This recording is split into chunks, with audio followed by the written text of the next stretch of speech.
அனைவருக்கும் வணக்கம். நான் நந்தினி. கேரளாவில் நடந்த ஒரு சம்பவம் தற்போது சமூக வலைதளங்களில் பேசு பொருளாக மாறியிருக்கு.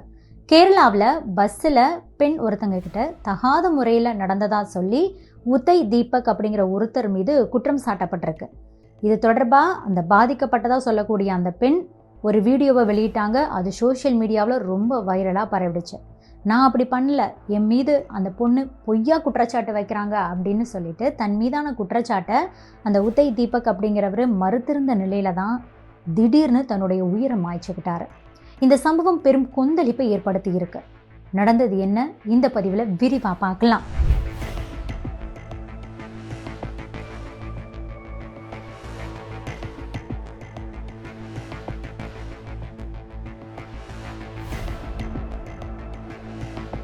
கேரளாவில் பேருந்து பயணத்தின் போது ஆண் ஒருத்தங்க தவறாக நடந்துக்கிட்டாங்க அப்படின்னு சொல்லிட்டு பெண் ஒருத்தங்க வீடியோ வெளியிட்டிருந்தாங்க. நெரிசலான பேருந்துல தீபக்குடைய முழங்கை அந்த பெண்ணின் உடலில் படுவது போல அந்த வீடியோவில் இருக்கு. ஷிம்ஜிதா அப்படிங்கிற பெண் பேருந்துல பாலியல் தொல்லை நடந்தது அப்படின்னு சொல்லிட்டு அந்த வீடியோவை வெளியிட்டிருக்கிறாங்க. கோழிக்கோட்டை சேர்ந்த தீபக் ஒரு ஜவுளி நிறுவனத்துல சேல்ஸ் மேனேஜரா வேலை பார்த்துக்கிட்டு இருக்காரு. வயது 42. ஜனவரி 16 அன்னைக்கு அவர் வேலைக்காக கண்ணூருக்கு கேரள மாநில பேருந்துல போயிட்டு இருந்த போதுதான் ஷிம்ஜிதா இந்த வீடியோவை எடுத்திருக்காங்க. கையோடு தன்னுடைய இன்ஸ்டாகிராம் பக்கத்துல இது தொடர்பா அந்த வீடியோவையும் வெளியிட்டுட்டாங்க. அந்த வீடியோவில் தீபக் முதல்ல அந்த பெண்ணிடமிருந்து கொஞ்சம் சற்று தொலைவில் நகர்ந்து போறாரு. பிறகு பேருந்துல இருந்து தீபக் இறங்கும் போது அவருடைய முழங்கை தன் மீது உரசியதா அவங்க அந்த வீடியோவில் சொல்லியிருக்காங்க. அந்த பெண் ஒரு 26 செகண்ட் வீடியோ தான் வெளியிட்டிருக்காங்க. அது 2 மில்லியன் வியூஸை பெற்றிருக்கு. இதனை தொடர்ந்து தீபக்கும் இந்த விஷயம் தெரிய வருது. பலரும் அந்த வீடியோவை அவருக்கே ஷேர் பண்ணியிருக்காங்க. அதில் வர கமெண்ட்ஸ் எல்லாம் அவர் படித்து பார்க்குறாரு. அதனாலேயே அவருக்கு ஒரு மன அழுத்தம் உண்டாகுது, ஸ்ட்ரெஸ் உருவாகுது.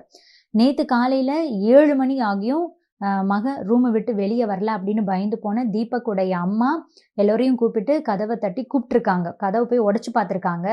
தீபக் தன்னுடைய அறையில் தன்னுடைய உயிரை மாய்ச்சிக்கிட்டாரு. அந்த பெண் வெளியிட்ட அந்த வீடியோவை பார்க்கக்கூடிய பலரும் சொல்றது என்ன அப்படின்னா, தீபக் வேண்டுமென்றே அந்த பெண்ணை உரசுற மாதிரி தெரியல, தெரியாம அந்த பெண் மீது கைப்பட்டது மாதிரி தான் இருக்கு அப்படின்னு கருத்துக்களை பகிர ஆரம்பிச்சிட்டாங்க. சோஷியல் மீடியாவில் வியூஸ்க்காக இந்த மாதிரி பேருந்துல போயிட்டு வேண்டுமென்றே இந்த மாதிரி வீடியோ எடுத்து போட்டிருக்காங்க. பாவம் அந்த அப்பாவி தற்கொலை பண்ணிக்கிட்டாரு. ஓடுற பேருந்துல போய் நின்றுட்டு கேமராவை பிடிச்சிக்கிட்டு இந்த ஆள் இப்போ என்ன தொட போறாரு அப்படின்னு நினைச்சு ஒரு வீடியோவை அப்பட்டமா எடுத்த மாதிரி தெரியுது. பொதுவாகவே பேருந்துல போகும்போது, அதுவும் கூட்ட நெரிசல் இருக்கக்கூடிய பேருந்துகள்ல போகும்போது சமநிலை இல்லாம தடுமாறி விழுறதெல்லாம் சகஜம்தான். ஆனா இதை போய் ஒரு வீடியோவா எடுத்து வெளியிட்டு அந்த ஆணை அந்த பெண் அவமதிச்சிருக்காங்க அப்படின்னு சொல்லிட்டு நிறைய பேர் அந்த பெண்ணுக்கு எதிராக கருத்துக்களை பதிவிட ஆரம்பிச்சிட்டாங்க. பஸ்ல போகும்போது தெரிஞ்சே தொடறவங்க, வேண்டுமென்றே தொடக்கூடியவங்க மேல உடனடியா கண்டிப்பா நடவடிக்கை எடுக்கணும். ஆனா வேண்டுமென்றே இந்த வீடியோ உருவாக்கப்பட்டது அப்படிங்கிறது தெளிவா தெரியுது அப்படின்லாம் சொல்லிட்டு நிறைய பேர் அந்த பெண்ணுக்கு எதிராகவே கமெண்ட் பண்ண ஆரம்பிச்சிட்டாங்க. அதுபோக தீபக் நேற்று காலையில தன்னோட உயிரையே மாய்ச்சிக்கிட்டாரு. ஷிம்ஜிதா மீதான விமர்சனங்கள் ரொம்ப அதிகமாயிடுச்சு. இதனை தொடர்ந்து அந்த பெண் உடனடியா வீடியோ விளக்கம் போடுறாங்க. அதுல என்ன சொல்றாங்கன்னா, இந்த சம்பவம் தெரியாம நடந்த மாதிரி கிடையவே கிடையாது. ஏன்னா அந்த இடத்துல நான் இருந்திருக்கேன். அது ஒரு பாலியல் அத்துமீறல் தான். கண்டிப்பா அதை நான் உறுதியா சொல்லுவேன் அப்படின்னு சொல்லிட்டு தன்னுடைய விளக்கத்துல சொல்றாங்க. தீபக் உடைய செயல் தற்செயலானது அப்படின்னு நிறைய பேர் சொல்லிக்கிட்டு இருக்காங்க. தீபக் அந்த பேருந்துல இன்னொரு பெண்ணையும் கூட ரொம்ப தர்ம சங்கடப்படுத்தினாரு. அதை பார்த்ததுக்கு அப்புறமா தான் நான் வீடியோவா எடுக்க தொடங்கினேன் அப்படின்னு சொல்லிட்டு ஷிம்ஜிதா விளக்கம் கொடுத்திருக்காங்க. அதுவும் ஒரு வீடியோவா தான் போட்டிருக்காங்க. பேருந்துல கூட்டம் குறைஞ்ச போதுதான் நான் அந்த வீடியோ எடுத்தேன். அவர் வேண்டுமென்றே தான் என் மேல உரசினாரு அப்படின்னுட்டும், தான் வைக்கக்கூடிய குற்றச்சாட்டுக்கள் உண்மையானது அப்படின்னு சொல்லிட்டும் ஷிம்ஜிதா அந்த வீடியோவில் சொல்றாங்க. ஆனால் அவர் இந்த மாதிரி தற்கொலை பண்ணிப்பாரு அப்படின்லாம் நான் எதிர்பார்க்கவே இல்லை அப்படிங்கிற மாதிரி ஒரு எக்ஸ்பிளனேஷன் வீடியோவை கொடுத்துருக்காங்க. நேற்று ஞாயிற்றுக்கிழமை காலையில் தீபக் அவருடைய அறையிலிருந்து சடலமாக மீட்கப்பட்டிருக்காரு. அந்த வீடியோ இணையதளத்தில் வேகமாக பரவிக்கிட்டு இருக்கு. பாலியல் சீண்டல்னு சொல்லிட்டு அந்த பெண் வெளியிட்ட வீடியோ இணையதளத்துல வேகமா பரவுனதுக்கு அப்புறமா தான் ஒரு கடுமையான மன உளைச்சலுக்கு உள்ளாகி தீபக் இந்த மாதிரி ஒரு தவறான முடிவு எடுத்துட்டாரு அப்படின்னு சொல்லிட்டு அங்க இருக்கக்கூடியவங்கலாம் சொல்லிட்டு இருக்காங்க. தீபக்குடைய நண்பர் ஒருத்தர் என்ன சொல்றாருன்னா, அந்த வீடியோ அவனை ரொம்பவே பாதிச்சிருச்சு. இந்த மாதிரி வீடியோக்களை வெளியிடக்கூடியவங்களுக்கு நான் ஒண்ணு சொல்றேன், யாருடைய வாழ்க்கையோடும் தயவு செய்து விளையாடாதீங்க.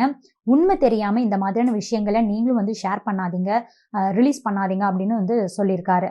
தீபக்குடைய மரணம் பார்த்தீங்கன்னா இணையதளத்தில் ஒரு கடுமையான கொந்தளிப்பு ஏற்படுத்தியிருக்கு. இந்த விவகாரத்துல ஷிம்ஜிதா மீது வந்து காவல்துறை நடவடிக்கை எடுக்கணும் அப்படின்னு சொல்லிட்டு ஆண்கள் உரிமை ஆர்வலர் ராகுல் ஈஸ்வர் வந்து வலியுறுத்தியிருக்காரு. தீபக்குடைய ஒட்டுமொத்த குடும்பமும் இப்ப வந்து அவரை நம்பிதான் இருந்துச்சு. ஆனா இப்ப அவங்க என்ன பண்ணுவாங்க? பொய்யான குற்றச்சாட்டுக்கள்ல இருந்து ஆண்களை பாதுகாக்கிறதுக்கு ஆண்கள் உரிமை ஆணையத்தை வந்து அமைக்கணும் அப்படின்னு தன்னுடைய கோரிக்கையை முன் வச்சிருக்காரு. தற்போது அந்த வீடியோ பரப்பப்பட்ட விதம், அதுல சொல்லப்பட்டிருக்கக்கூடிய குற்றச்சாட்டுகளுடைய உண்மைத்தன்மை பற்றியெல்லாம் வந்து காவல்துறையினர் தீவிரமா விசாரணையை மேற்கொண்டு வர்றாங்க. அந்த பெண் மீது தற்கொலைக்கு தூண்டுறது, சமூக ஊடகங்கள் மூலமா அவமதிப்பு பண்றது அப்படின்னு இந்த பிரிவுகளின் கீழ் வழக்கு பதிவு செய்யப்படும் அப்படின்னுட்டு கேரள காவல்துறை வந்து சொல்லியிருக்காங்க. இப்போது அந்த இறந்து போன நபருடைய குடும்பத்தினரும் அந்த பெண்ணுக்கு எதிரா புகார் கொடுத்திருக்காங்க. வீடியோ வெளியிட்ட அந்த ஹிம்ஜிதா இருக்காங்க இல்லையா, அவங்க மேல இப்ப நிறைய விமர்சனங்கள் எழுந்துகிட்டே இருக்கு. இந்த நிலையில தான் ஹிம்ஜிதா தன்னுடைய அந்த இன்ஸ்டாகிராம் அக்கௌண்ட்டை வந்து பிரைவேட்டா மாத்திட்டாங்க. அவங்க போட்ட அந்த வீடியோவையும் ரிமூவ் பண்ணிட்டாங்க. விளக்கம் கொடுத்த வீடியோ மட்டும்தான் இருக்கு போல இருக்கு. சோ அவங்க விளக்கமும் கொடுத்துட்டாங்க. இப்போ இந்த நேரத்துல அவங்க தெளிவான ஆதாரங்களோட அவங்கள வந்து நிறைய பேர் கேள்வி கேட்கறாங்க அப்படிங்கும்போது அந்த பெண் அதற்கும் உறுதியாக நின்று தானே அவங்க வந்து இத போராடி தானே இவங்க ப்ரூவ் பண்ணணும். அப்படி இல்லாம எதுக்காக இப்ப வந்து வீடியோவை டெலீட் பண்ணாங்க, இப்போ அக்கௌண்ட்டையும் பிரைவேட்ல போட்டுட்டு போயிட்டாங்க அப்படின்னா இவங்க பண்ணுனது வந்து ஒரு திட்டமிட்ட ஒரு நடவடிக்கையா அப்படிங்கிறதுல தான் வந்து அனைவருக்குமே வந்து சந்தேகம் வருது.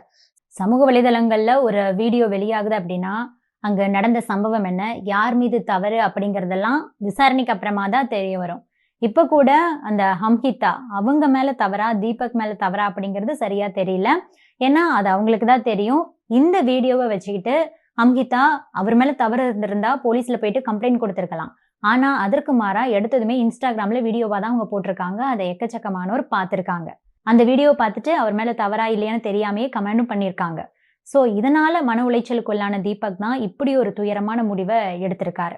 தீபக் மேல தவறு இல்ல, அந்த பெண் தான் வேண்டுமென்றே இப்படி பண்ணிருக்காங்க அப்படின்னாலும் கூட தீபக் வந்து இப்போ உயிரோடு இருந்து தன் மேல இருக்கிற அந்த களங்கத்தை வந்து துடைக்கிறதுக்கு போராடி இருக்கலாம். அவருடைய குடும்பத்தை பத்தி நினைச்சு பார்த்திருக்கலாம்.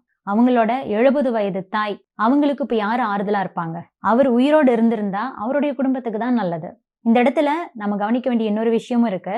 அவர் உயிரோடு இருந்திருந்தாருன்னா இந்த உலகம் அவரை இப்போ எப்படி பார்த்திருக்கும் அப்படிங்கறதும் கூட நமக்கு சரியா தெரியல. ஆக மொத்தம் அவர் இறந்து போயிருக்க கூடாது, போராடி இருக்கலாம். இப்போ அவருக்காக அவருடைய குடும்பம் தான் அந்த பெண்ணின் மீது புகார் கொடுத்திருக்காங்க. ஒரு 15 செகண்ட்ஸ் வீடியோ ஒருத்தவங்களுடைய வாழ்க்கையையே அழிச்சிருச்சு. இப்படியெல்லாம் போடுறதெல்லாம் பாத்தீங்கன்னா ஒரு ஃபேஷனாவே மாறிடுச்சுன்னு சொல்லலாம். இது எந்த மாதிரியான விளைவுகளை உருவாக்கும் அப்படிங்கறத பெண்கள் இனியாவது உணர்ந்து நடந்துக்கணும். சில நேரம் உண்மையாவே பாதிக்கப்படுற பெண்களை கூட மக்கள் நம்பாம போறதுக்கும் வாய்ப்பு இருக்கு இந்த மாதிரியான விஷயங்களால. பஸ்ல போற எல்லாருமே ஒழுக்கமானவங்க அப்படின்னு சொல்லவே முடியாது. ஆனாலும் கூட தற்செயலா நடக்கக்கூடிய சில விஷயங்களை கூட இந்த மாதிரி வீடியோவா எடுத்து வெளியிட்டு அதன் மூலமா ஃபேம் ஆகுறது அப்படிங்கிறது ரொம்பவே தவறு. உண்மையாகவே அவங்க பாலியல் சீண்டலுக்கு உள்ளாயிருந்தாங்க அப்படின்னா இந்த வீடியோவை போலீசார்கிட்ட கொடுத்து அந்த தவறு செய்தவருக்கு அதற்குரிய தண்டனையை வந்து வாங்கி கொடுத்திருக்கலாம். அதற்காக அவங்க போராடி இருக்கலாம். ஆனா நடந்ததே வேற. தனக்கான நீதிக்காக போராடுறதை விட வைரல் ஆகுறதுல தான் இப்ப கவனம் அதிகமா இருக்கு. எதுவா இருந்தாலும் எடுத்து சோசியல் மீடியால தான் ஃபர்ஸ்ட் போடணும் அப்படிங்கிற ஆர்வம் அதிகமாயிடுச்சு. நல்லதோ கெட்டதோ ஃபர்ஸ்ட் சோசியல் மீடியால போட்டுறணும். அப்படி போடுற வீடியோக்கள் வெளியாகுதுன்னா போலீஸ் விசாரிக்கிறதுக்கு முன்பாகவே அந்த வீடியோ பாக்குறவங்க ஒரு ஜட்ஜ்மெண்ட்க்கு வந்துடுறாங்க. எஃப்ஐஆர் போடுறதுக்கு முன்பாகவே, அந்த வழக்கு நீதிமன்றத்துக்கு போறதுக்கு முன்பாகவே அவர் யாரு என்ன ஏது எல்லாமே கண்டுபிடிச்சு அவருக்கு வந்து பாலியல் குற்றவாளி அப்படிங்கிற ஒரு முத்திரை குத்தப்படுது. சமூக ஊடகங்கள்லயே நீதி வழங்கப்பட்டுடுது. இதனால பாதிக்கப்பட்டவர் தான் இந்த தீபக். அவங்களுடைய குடும்பமும் சொல்ல முடியாத மனவேதனைக்கு ஆளாகிறாங்க. தவறான வீடியோ போடுறவங்களும் சரி, ஃபேக் வீடியோஸ் கிரியேட் பண்ணி போடுறவங்க, சமூக வலைதளங்கள்ல வர்ற வீடியோக்களுக்கு பேட் கமெண்ட்ஸ் போடுறாங்கல்ல, இவங்க எல்லோருமே ஏதாவது ஒரு வகையில, அதாவது கமெண்ட்ஸ் போடுறது மூலமாகவே பலருடைய வாழ்க்கையையும் அழிச்சுக்கிட்டு இருக்கிறாங்க அப்படிங்கிறது தான் உண்மையான விஷயமே. அதுதான் நடந்துகிட்டு இருக்கு. அதுல பாதிக்கப்பட்ட ஒருவர் தன்னுடைய உயிரையே மாய்ச்சிக்கிட்டாரு அப்படிங்கும்போது அது ஒரு செய்தியா வெளிவந்து எல்லோரும் நம்ம அதை வந்து பார்த்துக்கிட்டு இருக்கிறோம்.